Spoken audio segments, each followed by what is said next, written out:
Welcome back to the Milwaukee Show, and today we are talking about my current picks early on in the playoffs. Series have only been played 2 games, if not only 1 so far, and so far I just want to give my update on who I'm seeing is really striking me as my top picks to win it all. And right now, at the very top of the list, not let's just jump right into it, is the Florida Panthers. Their game against the Tampa Bay Lightning, one of the best, most experienced offenses, one of the most experienced playoff teams, one of the biggest, just like potential Stanley Cup dark horse winners, and just the team that they have of the defense, the goaltending, the offense, especially of Kucherov, the way that the Florida Panthers have been able to shut down the Tampa Bay Lightning and just predict their plays, the coaching that team has, the pressure that they put on a team like Tampa, and the chances that they can generate while also making like zero chances for a team like Tampa. A team like Tampa that has Stamkos, who's a multiple-time Rocket Richard winner, Kucherov, who has the most points in the NHL this year, Braden Point, who's just a playoff machine. Then guys like Hagel and Nick Paul down the line up there, like, you can Sorelli, and then Hedman on the back end, right? Like, they've got a lot of good pieces on this team. A lot of good, like, fighting people. Even the guys like Jeannot, who are fighters and, like, grinders out there, they couldn't get a shot on net until 4:01 into the first period. As in, like, 17 minutes, 16 minutes in. And, okay, so basically, whatever. That's how it took them all period to finally get one shot on goal. The way Florida, and we know they can do this, right? We saw them last year play it throughout this whole season. This is how Florida plays. This isn't like a fluke. This isn't like a one-game stint. This is what Florida does. They play relentlessly. They play good systems. They shut down other teams, and if it fails, Bobrovsky is there to save their ass. And if not, Kachuk and Reinhart and Barkov and all these guys are going to be there. And it's everyone, right? The defense of Forsling and Barkov, those two guys especially. Because a team like Tampa, or if Florida gets past this round, they play a team like Toronto, right? Austin Matthews is going to be screwed. Matthews will not be able to see the way Barkov played against Kucherov and was able to shut down his plays, especially with that like stick lift move. That was a brilliant and beautiful play. Austin Matthews will have nothing against the Panthers, right? And then if it's a team, and then after you get through those like top 2 lines, and you get to the depth. You think like a guy they're gonna roll out like Carter Verhaeghe out there? They're gonna get Bennett out there, and they're not just gonna score goal after goal on a team with Samsonov in net? No. Florida, I love their odds right now. They look genius. This team is a powerhouse in every angle, every aspect, and right now they are my highest pick to win after just a few short games that have been played. They've only played 1. They're playing tonight, though.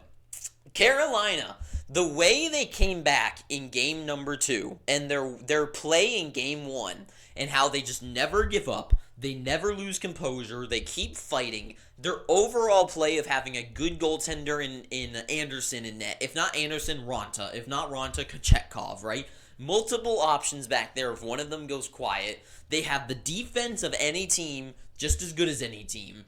Except maybe Florida maybe Florida right now. Other than them, and then the offense is buzzing. Gensel and Aho are getting goals. Svechnikov and Teravainen and Jarvis. The offense is buzzing. This team just looks complete, and we know what this team has been able to do the last few years, and this is the best they've looked. They can go deep. We've seen it before, and I think we're going to see it again. So to me, Carolina right now, it is looking very good for them. The New York Rangers at number 3. And the only reason is because right now they are playing their game. They are playing their game strong against the Washington Capitals. The only issue for the Rangers is the fact of who they're playing. And it's because, they've only played 1 game so far, but really, all of the offense and all the fighting really came in that second period. Other than that, the Rangers, it never looked like the Caps could beat them, right? And the way they were able to shut them down, and Shesterkin just plays so good, and the offense is always pressuring. It's just they never got too running of the mill against the Capitals, and because a team like Carolina has done that for the whole game, it just kind of scares me with New York, where they can't really punish the Capitals that much throughout the game, and that's one issue. But that could change throughout the series, and it's right now, very early on. Rangers are at 3rd.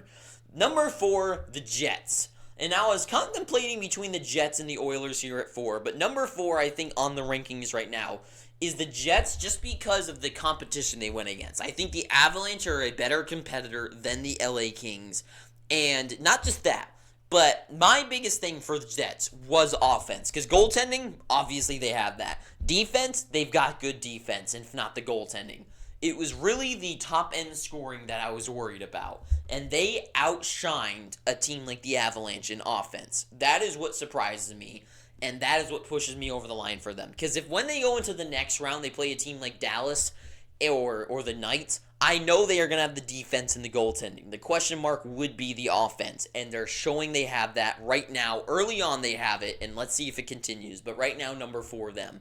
And I think they'd probably lose to any of the teams above them. Then number 5 is the Oilers, because they showed that their systems, their strengths, their weaknesses are real.